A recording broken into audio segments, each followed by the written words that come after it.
ঘূর্ণিঝড় গারান্সের হানায় ফ্রান্স শাসিত অঞ্চল লা ইউনিয়ন দ্বীপে 4 জনের মৃত্যু হয়েছে। ঝড়টির গতিবেগ ছিল ঘন্টায় 155 কিলোমিটার। এতে লণ্ডভণ্ড হয়ে গেছে অঞ্চলটি। শুক্রবার এই ঝড়ে ভারত মহাসাগরীয় উত্তরাঞ্চল এবং পূর্ব মাদাগাস্কারেও ক্ষয়ক্ষতি হয়েছে। অনেক ঘরবাড়ির ছাদ উড়ে গেছে। কর্তৃপক্ষ বলছে বিদ্যুৎ বিচ্ছিন্ন 1,60,000 ঘরবাড়ি এবং 3 লাখের বেশি বাড়িতে পানির সংকট দেখা দিয়েছে। এরই মধ্যে সতর্ক সংকেত নামিয়ে নিলেও বাসিন্দাদের ঘরে থাকার নির্দেশ দেওয়া হয়েছে।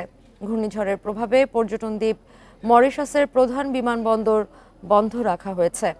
বৃহস্পতিবার থেকে ফ্লাইট কার্যক্রম বন্ধ রেখেছে লা ইউনিয়ন।